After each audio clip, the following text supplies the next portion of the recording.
अमीर नाम के एक पुलिस कांस्टेबल की शादी निशा नाम की एक लड़की से हो जाती है जिसकी उम्र 16 साल था। शादी होने के बाद नई नवेली दुल्हन बनकर के निशा अपने ससुराल आती है, यानी कि अमित के घर पर आती है। जैसा कि आप सभी जानते हैं कि पहली रात सुहागरात की रात मानी जाती है, तो उसी सिलसिले में रात में जो अमित है निशा के साथ शारीरिक संबंध बनाता है। वह 3 बार रात भर में शारीरिक संबंध बनाता है, लेकिन जो निशा है उसकी हवस अभी भी पूरा नहीं होती है और वह अमित के साथ शारीरिक संबंध बनाने की कोशिश करती है। फिर अमित एक बार और उसके साथ शारीरिक संबंध बनाता है, लेकिन फिर भी जो निशा है उसकी हवस पूरा नहीं होती है और उसके साथ शारीरिक संबंध बनाने की कोशिश करती है। लेकिन अमित उसे समझाता है और सो जाता है, उसे भी सुला देता है। सुबह होता है, खाना खाता है और अपने पुलिस स्टेशन पर चला जाता है ड्यूटी करने के लिए। शाम को जब उधर से घर वापस आता है तो रात में फिर उसके साथ लगभग 3 बार शारीरिक संबंध बनाता है, लेकिन फिर भी निशा की हवस पूरा नहीं होती है। उसके साथ शारीरिक संबंध बनाने की कोशिश करने लगती है। अब अमित सोचता है कि यह लड़की अभी 16 साल की है, इसके अंदर हवस की आग क्यों नहीं बुझ रही है। वह यह बात सोचने लगता है। दोस्तों, इसी तरह से 5 दिन बीत जाते हैं और इन 5 दिनों में वह पुलिस वाला यानी कि अमित अनुभव करता है कि यह लड़की अंदर से बहुत ही हवस की पुजारी है। इसके अंदर हवस करने की बहुत ही अधिक क्षमता है। यह बार बार अपनी हवस को पूरा करने की कोशिश कर रही है। यह शांत होने का नाम ही नहीं ले रही है। शादी होने के 6वें दिन जब वो शाम को अपने घर पर आता है ड्यूटी करके, तो देखता है कि टेबल पर उसके रूम में एक दवा पड़ी है। उस दवा को लेता है और सोचता है कि ये दवा तो मैंने लाई नहीं है, ये दवा हमारे रूम में कहाँ से आ गई। अब वह उस दवा को अपने पास रख लेता है, लेकिन अपनी पत्नी निशा से इसके बारे में नहीं पूछता है। रात होती है, सुबह होता है। सुबह अपने पुलिस स्टेशन चला जाता है। समय निकाल के वहाँ से वह एक डॉक्टर से मुलाकात करता है और उस डॉक्टर से उस दवा के बारे में जानकारी लेता है। वो डॉक्टर बताता है कि यह जो दवा है यह शक्तिवर्धक दवा है, हार्मोन्स बढ़ाने वाली दवा है। यह दवा अक्सर उन लड़कियों को दिया जाता है जो लड़की अभी कम उम्र के है और उनको जवान करने के लिए इस दवा का इस्तेमाल किया जाता है। मैक्सिमम इस दवा का इस्तेमाल कोठे पर धंधे वालों के साथ किया जाता है। जिन लड़कियों को धंधे में उतारना होता है और उनकी उम्र छोटी होती है, तो जल्दी से हार्मोन्स उनका बढ़ाकर उन्हें जवान कर और धंधे में उतारा जाता है। अब जैसे यह बात सुनता है अमित, तो उसकी तो होश उड़ जाते हैं। अब वो सब कहानी समझ जाता है कि क्यों उसकी पत्नी बार बार शारीरिक संबंध बनाने की कोशिश कर रही थी। अब वो अपने घर पर आता है और अपनी पत्नी से उस दवा के बारे में पूछने की कोशिश करता है, लेकिन उसकी पत्नी नहीं बताती है। दोस्तों, उस दवा को लेकर वो अपने ससुराल पहुंचता है। ससुराल जाने के बाद अपने सास और ससुर से पूरी कहानी बताता है अपनी पत्नी के बारे में और उस दवा के बारे में। अब उसके सास ससुर जो कहानी बताते हैं अपनी लड़की के बारे में, उस कहानी को जानकर उस पुलिस वाले के रोंगटे खड़े हो जाते हैं। उसके पैर तले जमीन खिसक जाती है। मेरे दोस्तों, क्या थी उस लड़की की कहानी? अगर जानना चाहते हैं तो वीडियो को अंत तक जरूर देखें। इससे आपको बहुत बड़ी सीख मिलने वाली है। ऐसी घटना किसी के भी परिवार में किसी भी बेटी के साथ न हो, इस वजह से मैं सच्ची घटना लेकर आया हूँ ताकि आप सतर्क और जागरूक हो सके। चलिए कहानी की शुरुआत करते हैं। नमस्कार दोस्तों, मैं हूं संतोष। आप सभी का स्वागत करता हूं अपने इस YouTube चैनल में। मेरे दोस्तों, आज की सच्ची कहानी बिहार के शेखापुरा गांव की है। उस गांव में एक परिवार रहता है। उस परिवार के मुखिया का नाम संदीप होता है, जिसकी 5 बेटियां थी, कोई भी बेटा नहीं था। और वो परिवार बहुत ही गरीब था, पैसे की बहुत प्रॉब्लम थी। किसी तरह से वो परिवार चल रहा था, गुजर बसर हो रहा था। मेरे दोस्तों, एक दिन अचानक उसके घर में 3-4 बदमाश ढुक जाते हैं और उसके घर में रखे सामान को चोरी करने लगते हैं। उसी बीच में निशा जो लड़की होती है, उस संदीप की बेटी, उस पर नज़र उन चोरों की पड़ती है। और वो जो निशा होती है काफ़ी सुंदर, काफ़ी स्मार्ट होती है। वो बदमाश उसके इज्जत के साथ खिलवाड़ करना चाहते थे। तभी वह निशा अपने मकान से निकलकर गांव की तरफ भागती है और गांव के लोगों को बता देती है। उसके गांव के लोग आते हैं और पुलिस को भी समय से फ़ोन कर दिया जाता है। गांव के लोग उन चोरों को, उन बदमाशों को पकड़ लेते हैं। मौके पर पुलिस आती है और पुलिस उन चोरों को पकड़ लेती है। उसी बीच में दोस्तों एक पुलिस कांस्टेबल होता है जिसका नाम अमित होता है, जिसकी उम्र महज 22 साल थी। वह जब निशा को देखता है तो पहली ही नज़र में उसे प्यार हो जाता है, क्योंकि निशा वैसे ही थी, काफ़ी खूबसूरत, काफ़ी स्मार्ट थी। अब उसके अंदर उसके प्रति काफ़ी प्यार आ जाता है। वो उन बदमाशों को लेकर अपने पुलिस स्टेशन पहुंच जाता है, लेकिन अंदर ही अंदर उस निशा के बारे में सोच रहा था।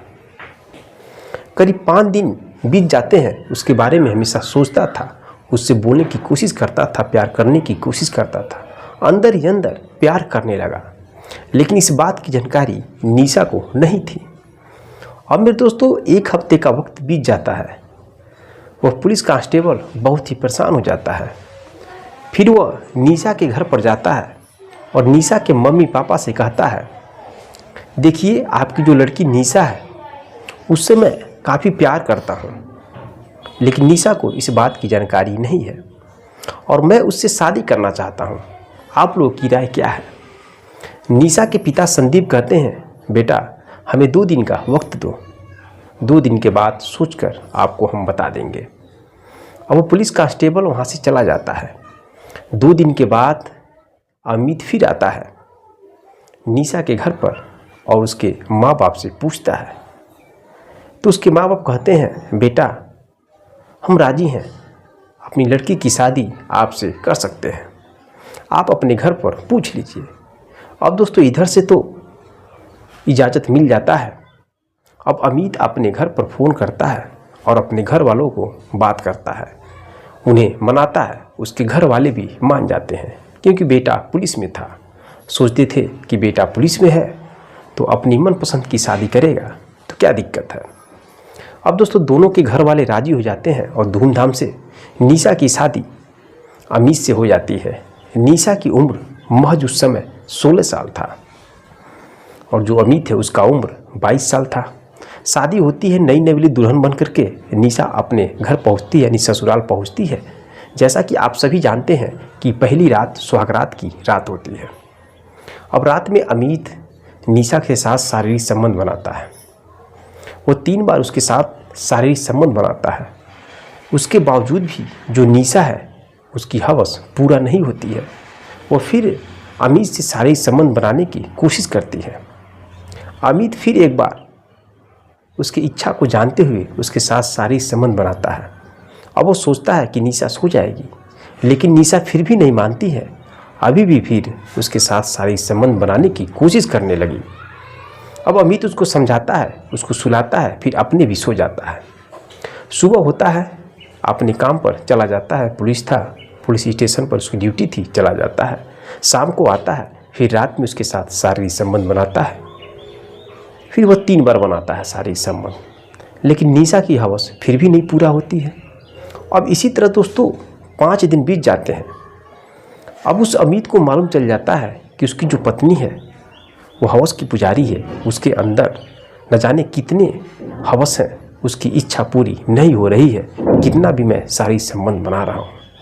अब वो इस बात को लगता है सोचने बहुत ही परेशान हो जाता है और किसी से कुछ भी कह नहीं सकता।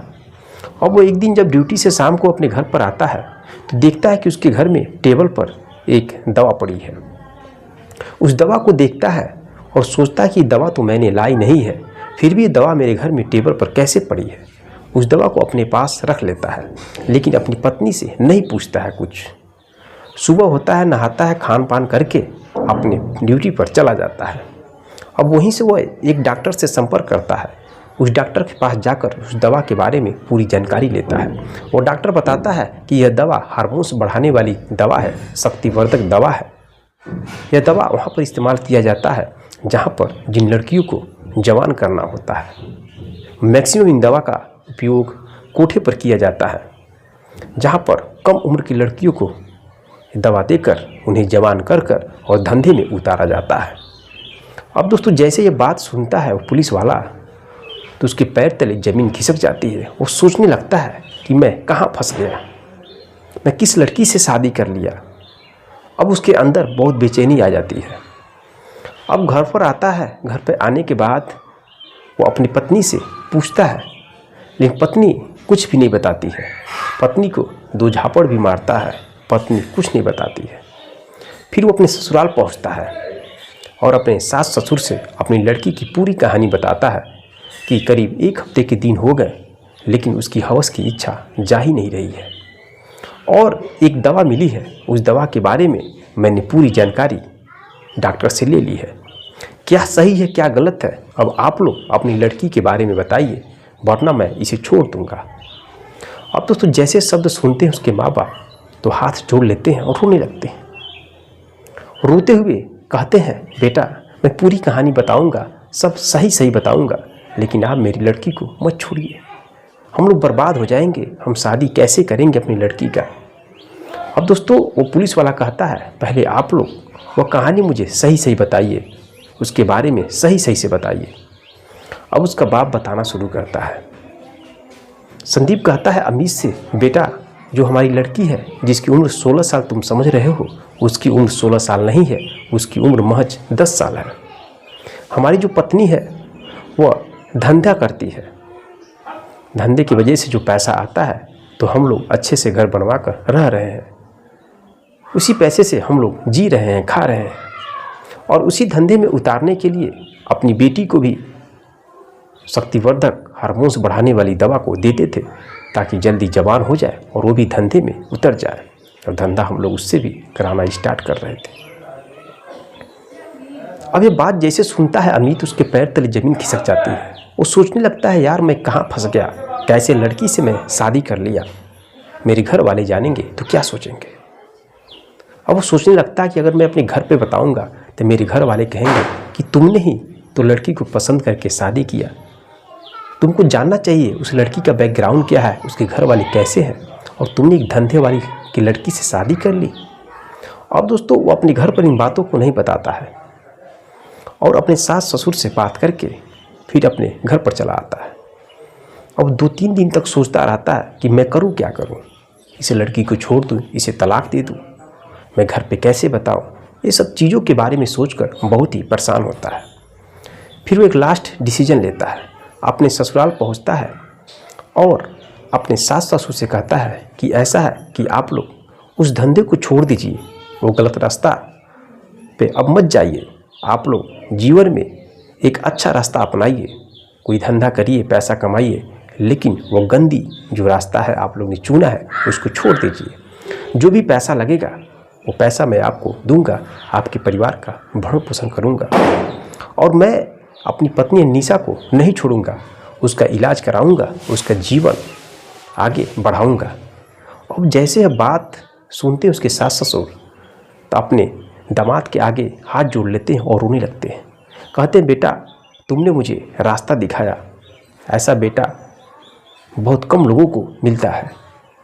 हम लोग सोच रहे थे कि तुम मेरी बेटी को छोड़ दोगे, लेकिन आप हमारे लिए भगवान हो।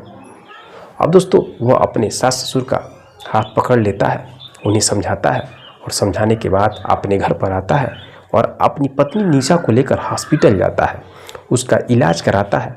6 महीने तक इलाज चलता है, वह सही हो जाती है और अपने जो सास ससुर है उनको भी पैसा देता है, अपने भी परिवार को देख रहा था, अपने मम्मी पापा को भी देख रहा था, इधर अपने सास ससुर को भी देखने लगता है। तो दोस्तों यह रही कहानी। आज के समय में पैसे कमाने के चक्कर में बहुत लोग गलत रास्ता को चुन लेते हैं, अपने शरीर का एक एक हिस्से को लोग बेच देते हैं। पैसे बहुत बड़ी चीज़ होती है आज का, पैसे के चक्कर में लोग सब कुछ करने के लिए तैयार हो जाते हैं, जैसे इस कहानी में परिवार कर रहा था। एक कम उम्र की लड़की को लोग जवान कर रहे थे और धंधा कराने के लिए, मात्र क्यों, मात्र पैसे के लिए, पैसे कमाने के लिए। दोस्तों, आप कुछ भी करिए लेकिन गलत रास्ते से पैसा कमाना सही नहीं होता है। अगर आपके परिवार में, आपके टोले में, आपके मोहल्ले में, आपके नॉलेज में कोई भी परिवार इस तरह से अगर निकल रहा है गलत रास्ते पर, तो आप लोग उसे समझाने की कोशिश करिए, उसे सही रास्ते पर लाने की कोशिश करिए। क्योंकि अगर आप सोचेंगे वह मेरा परिवार नहीं है, तो उस परिवार की वजह से आपके परिवार में, अगल बगल समाज में भी लोगों पर बहुत तेज़ी से असर होने लगेगा। इसलिए मैं आपको सतर्क और जागरूक करने के लिए सच्ची घटना लेकर आया हूं और सुनाता हूं, आपको जानकारी देता हूं।